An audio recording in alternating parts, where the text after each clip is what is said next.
ఎన్ని కాలుతానండి ఉన్న నీళ్ళు పైకి వచ్చేసిన ఇక్కడంతా కలుస్తాను పైకి వచ్చేసిన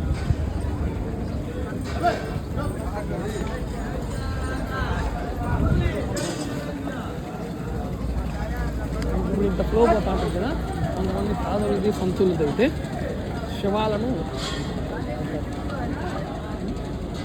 శవాలను స్పష్టంగా గంగలో కూడా అర్పణ చేస్తారు. అవి జలార్పణలాగా అది కూడా ఒక నిమిషానికి చనిపోయిన తర్వాత కూడా మనిషి యొక్క శవం ఏదైతే ఉందో అది స్పష్టంగా భగవతి దగ్గర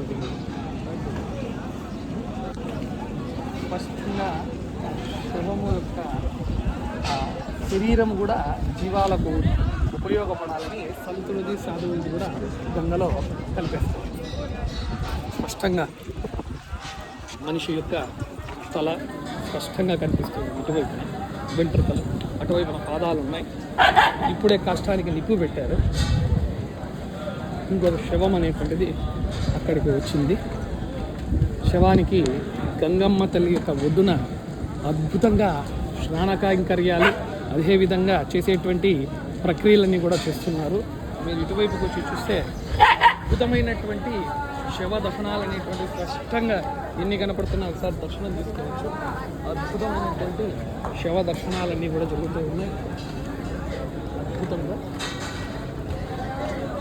అక్కడ ఉన్నటువంటివన్నీ కూడా శవాలు సిద్ధంగా అక్కడ కర్రలను పేర్చడం అనేది కూడా చేస్తూ ఉన్నారు. మనిషి యొక్క జీవనమునకు ఎందుకు వచ్చాం, ఏమి చేస్తున్నాం, ఏమి తీసుకొని వెళుతాం అనేటువంటి దానికి ప్రతి ఒక్కరూ చూసుకోవాలి. హూ యామ్ ఐ, ఎవరు నేను అనేటువంటి విషయాన్ని చూసుకోవాలంటే జీవితంలో మనిషి ఒక్కసారైనా కూడా మోక్షపట్టణమైనటువంటి కాశీని చూడాలి.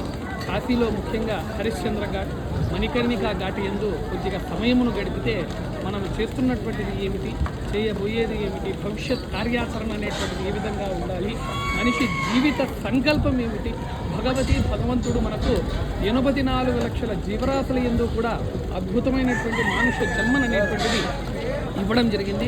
ఈ మానుష్య జన్మం అనేటువంటిదే చూడండి, మీరు ఇప్పుడు గమనిస్తున్నారు. శవాన్ని తీసుకొని చితి మీద పెట్టడానికి కర్రల మీద తీసుకొని వెళ్తున్నారు.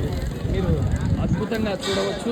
ఇక్కడ కాలినటువంటి శవంలో లోపల ఇటువైపున మీరు గమనిస్తే లోపల దాన్ని అన్ని దుగుడుగా కలబెడుతున్నారు. లోపల మగవారికైతే హృదయ స్థానమైనటువంటి ఆ యొక్క ప్రదేశమును కాలకోకుండా అలాగే ఇక్కడ ఉండిపోతుంది.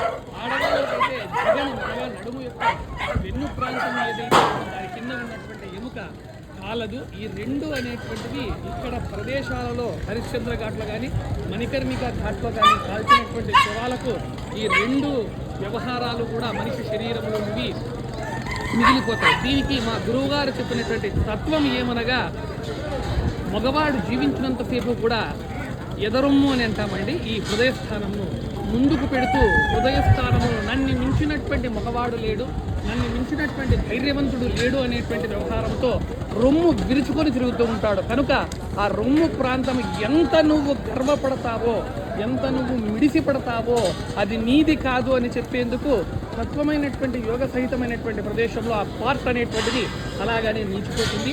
స్త్రీలకైతే అద్భుతంగా వెనకల జగనమునందు ఉన్నటువంటి ప్రదేశం ఏదైతే ఉందో, స్త్రీ నా అందము, నా యొక్క వ్యవహారం అనేటువంటిది ఎంత అందంగా ఉన్నాను, ఎంత మనోహరంగా ఉన్నానన్నటువంటి విషయము అందరికీ కూడా ప్రకృతికి ఏ విధంగా మనకు కనిపిస్తుందో ఆ విధంగా ఆ పార్ట్ అనేటువంటిది జగనంలో ఉన్నటువంటి పార్ట్ అనేటువంటిది నిలిచిపోతుంది. కనుక ఏది మనది కాదు, ఏది కూడా వెంట రాదు. కేవలము మనము చేసినటువంటి పుణ్యము, మనము చేసినటువంటి పాపము ఏదైతే ఉందో వెంట వస్తాయి. కనుక ప్రతి ఒక్కరూ కూడా దీనిని గమనించి జీవితమును సార్థకత చేసుకుంటారని మనస్ఫూర్తిగా కోరుతూ సర్వం పరమేశ్వరార్పణమస్తు.